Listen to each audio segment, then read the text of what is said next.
Hi everyone, Internet PCS book reader here. Today I want to talk about All the Lovers in the Night by Mieko Kawakami.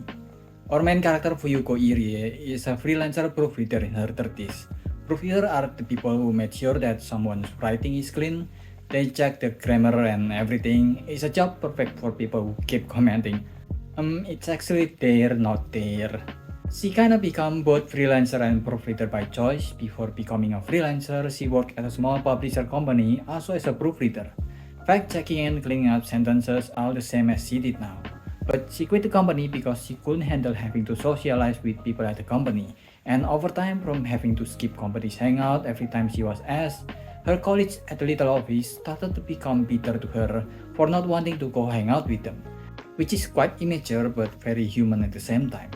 The book tackles female form of bullying in this form because in Fuyuko's first office, Fuyuko is obviously a person who's inexperienced with social life, and later on in the story we even see her in a fear of rejection.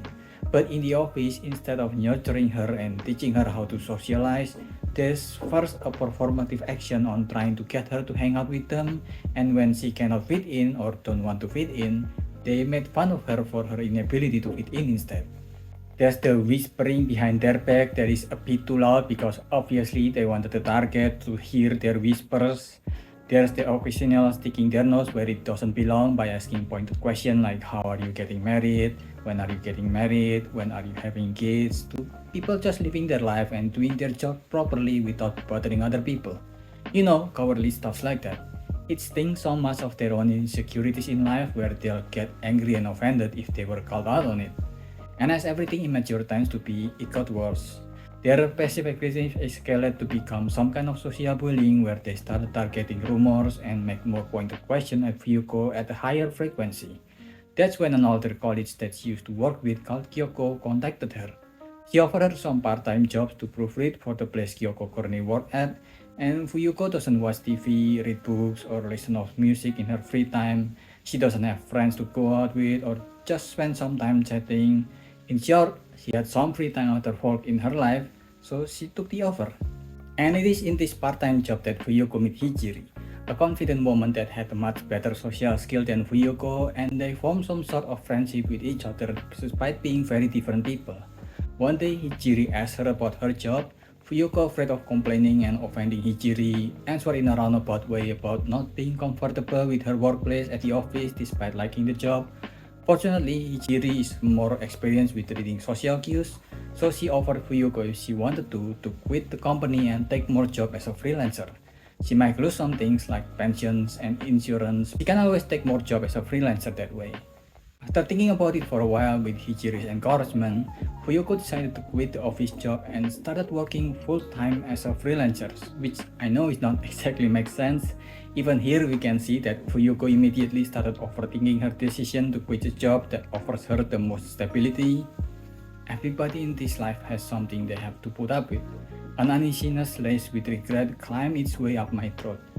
Nothing that a voice or sigh could shake. There is a few recurring themes in the book. There's Fuyuko not knowing where to look and cannot perform eye contact. There's people looking for what they call softness inside of them, some kind of calm and peace. For example, Hijiri found this intriguing alcohol and getting that light buzz, and Fuyuko found them in a lot of day-to-day activities, sometimes in taking a bath or taking a walk during the night of her birthday at Christmas Eve. Besides her job, there is not much else that Fuyuko do in her life. If there's one thing that she did that can be considered a hobby, it's taking this annual night walk during her birthday, something she did once she found out that it gave her the softness that she is looking for. She also started hanging out more with Hijiri outside, getting some drinks together. Hijiri is still mostly just a colleague at this point, but they are coming closer as friends, with Hijiri talking and Fuyuko listening mostly. Hijiri did not mean anything bad, but Fuyuko unfortunately got into the habit of drinking from her interaction with Hijiri when she's been avoiding this substance for years. During her way home from one of these meetups with Hijiri, she as usual got a lot of brochure and free tissues that people give on her way back home since she cannot say no to people. One of these brochures is a thick booklet about a cultural center in Shinjuku that she decided to visit. Since she's so nervous in a new public space, she decided to drink the sake she brings in her thermos. Yes, she now brings sake in thermos. Since the sake made her sleepy, she decided to get some coffee. Now, Sake is a downer and coffee is an upper, which are not a good combination. So in a British level of awkwardness, she puked in the hall outside the toilet, where she met Mitsusuka, a physics teacher that she got close with in the cultural center. They met a few times outside for either lunch or dinner and have their own version of awkward conversation with each other. There's almost a traditional cheesy romance in the topic they choose to. They're talking about memory, music, the blue sky even. But it's also grounded with an awkwardness of socially anxious people. The memories about her work as a proofreader, the music conversation stop immediately since Fuyuko doesn't know how to go on with their conversation. The color of the sky is physics conversation about wavelength and reflection and absorption and how light works. But it felt endearing despite this awkwardness since you can feel that both Fuyuko and Mitsusuka both enjoy the company of each other. And the story goes forward with Fuyuko interaction with not just Hijiri and Mitsusuka, but various other characters. The book for me is partially comedy. If you like British level of social awkwardness comedy, this really nails it down to a T.